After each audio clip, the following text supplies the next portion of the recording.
కత్తి కంటే కూడా తెలివి చాలా పదునైంది అంటారు కదా. అచ్చం అలాంటి ఓ కథ గురించే ఇప్పుడు మనం మాట్లాడుకోబోతున్నాం. ఒకే ఒక్క ప్రశ్న, అవును, కేవలం ఒకే ఒక్క ప్రశ్నతో ఏకంగా ఓ యుద్ధాన్నే ఎలా గెలిచారో చూద్దాం రండి. సరే, కథలోకి వెళ్లే ముందు ఒక చిన్న ప్రశ్న. మీ దగ్గర సైన్యం లేదు, ఆయుధాలు లేవు, కాని మాటలతోనే మిమ్మల్ని ఓడించాలని చూసే శత్రువు ఉన్నాడు.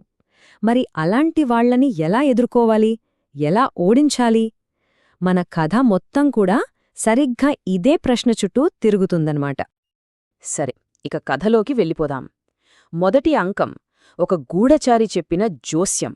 ఇక్కడే అసలు మోసానికి బీజం పడింది. అప్పట్లో 2 పెద్ద రాజ్యాలుండేవి. ఒకటి మనందరికీ తెలిసిన శ్రీకృష్ణదేవరాయల విజయనగర సామ్రాజ్యం. ఇక రెండవది దానికి బద్ధశత్రువైన బీజాపూర్ సుల్తాన్ రాజ్యం. వీళ్ల మధ్య పచ్చగడ్డి వేస్తే బగ్గుమనేది. సరిగ్గా ఈ శత్రుత్వాన్నే అలుసుగా తీసుకుని బీజాపూర్ సుల్తాన్ విజయనగరం మీద ఒక మాస్టర్ ప్లాన్ వేశాడు. ఆ ప్లాన్లో భాగంగా ఏం చేశాడంటే, తన గూఢచారుల్లో ఒకణ్ణి పట్టుకుని అతనికి ఒక గొప్ప జ్యోతిష్యుడి వేషం వేసి విజయనగర ఆస్థానానికి పంపాడు. ఇక చూడండి, అతను మాటలతో అందర్నీ మాయచేసి చాలా తక్కువ టైంలోనే ఏకంగా రాజుగారి నమ్మకాన్నే గెలుచుకున్నాడు. అలా అంతా నమ్మిన తర్వాత ఒకరోజు సభలో అందరూ ఉండగా ఆ గూఢచారి ఒక బాంబు పేల్చాడు. అదేంటంటే, రాజుగారు గనక తుంగభద్ర నది దాటితే ఆయన ప్రాణాలకి ప్రమాదం, ఆయన మరణించడం ఖాయం అని చెప్పాడు. ఇది నిజానికి రాజుని, ఆయన సైన్యాన్ని కదలకుండా కట్టడి చేయడానికి వేసిన ఒక పక్కా ప్లాన్ అన్నమాట. ఇక అంతే, ఆ ఒక్క మాటతో రాజుగారు పెద్ద కన్ఫ్యూజన్లో పడిపోయారు. ఇప్పుడాయన ముందున్నది ఒక్కటే దారి, కాని అది చాలా భయంకరమైనది. ఏం చెయ్యాలో పాలుపోని స్థితి. ఇప్పుడు రాజుగారు పరిస్థితి ఏంతో ఒకసారి చూద్దాం. ఆయన అసలు టార్గెట్ బీజాపూర్ రాజ్యంపైకి దండెత్తి వెళ్లడం. మరి దానికున్న అడ్డంకేంటి? మధ్యలో ఉన్న తుంగభద్ర నదిని దాటాలి. కాని ఇక్కడే ఉంది అసలు చిక్కు. నది దాటితే ఆ జ్యోతిష్యుడు చెప్పిన జోస్యం ప్రకారం చావు తప్పదు. చూసారా, శత్రువు మాటలతోనే ఎంత పెద్ద ఉచ్చు బిగించాడో. రాజుగారు పూర్తిగా చిక్కుకుపోయారు. బీజాపూర్ మీద దాడి చేయాలన్న ప్లాన్ అక్కడితో ఆగిపోయింది. రాణులు, మంత్రులు అందరూ వద్దు మహారాజా అని ఆయనను ఆపేశారు. ఇక అంతే, రాజ్యం మొత్తం మీద ఒక రకమైన భయం ఆవరించి సైన్యం కదలలేని పరిస్థితి ఏర్పడింది. సరిగ్గా ఇలాంటి టైంలో రాజుగారి చివరి ఆశగా ఒకే ఒక్క వ్యక్తి ముందుకొచ్చాడు.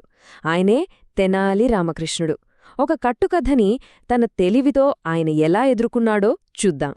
రాజుగారు వెంటనే తన ఆస్థాన విదూషకుడు, అత్యంత నమ్మకస్తుడైన తెనాలి రాముణ్ణి పిలిపించి సలహా అడిగారు. రాముడికి మాత్రం మొదట్నుంచి ఆ జ్యోతిష్యుడి మీద అనుమానమే. ఇతను అసలు జ్యోతిష్యుడు కాదు, ఖచ్చితంగా శత్రువుల గూఢచారి అయ్యుంటాడని గట్టిగా నమ్మాడు. అప్పుడు రాముడు, మహారాజా, నా అనుమానాన్ని నేను నిరూపిస్తాను, కాని నాదొక చిన్న షరతు అన్నాడు. ఒకవేళ అతను గూఢచారి అని తేలితే అతనికి శిక్ష వేసే అధికారం కూడా నాకే ఇవ్వాలి అని అడిగాడు. చూడండి రాముడి కాన్ఫిడెన్స్. ఇది చాలా పెద్ద రిస్క్, ఒక రకంగా పందెంలాంటిది. ఇక ఇప్పుడు కథ క్లైమాక్స్కొచ్చేసింది. నిండు సభ ఏర్పాటు చేశారు. అందరి కళ్ళు రాముడి వైపే ఉన్నాయి. అసలు రాముడు తన పందెంలో గెలుస్తాడా లేదా అనేది మరికొద్దిసేపట్లో తేలిపోతుంది. రాముడు ఆ జ్యోతిష్యుడి వైపు తిరిగి చాలా సింపుల్గా కనిపించే ఒక ప్రశ్న అడిగాడు. కాని ఆ ప్రశ్న వెనుక ఉన్న తెలివి అంతా ఇంతా కాదు. అయ్యా, మీరు గొప్ప జ్యోతిష్యులు గదా, మరి మీ చావెప్పుడో మీరే చెప్పగలరా అని అడిగాడు. రాముడు వేసిన ట్రాప్ ఏంటో తెలియని ఆ గూఢచారి చాలా ధీమాగా, ఓ, అదెంత భాగ్యం, నేనింకో 34 బతుకుతాను అని ఠక్కున సమాధానం చెప్పాడు. అంటే లెక్కేంటో చూడండి. అతని ప్రస్తుత వయస్సు 43, ఇంకో 34 బతుకుతాడట. అంటే మొత్తం 77 వయసులో చనిపోతానని అతనే స్వయంగా అందరి ముందు చెప్పాడు. ఈ నెంబర్ గుర్తుపెట్టుకోండి, 77 సంవత్సరాలు. ఆ జ్యోతిష్యుడు ఆ మాట చెప్పి ముగించాడో లేదో, ఎవ్వరూ ఊహించని విధంగా రాముడు తన నడుముకున్న కత్తిని బయటకు తీసి ఒకే ఒక్క వేటుతో అతని తల నరికేశాడు. అంతే, ఆ గూఢచారి అక్కడికక్కడే కుప్పకూలిపోయాడు. సభలో ఉన్నవాళ్లంతా ఒక్కసారిగా షాకయ్యారు. అంతా నిశ్శబ్దం.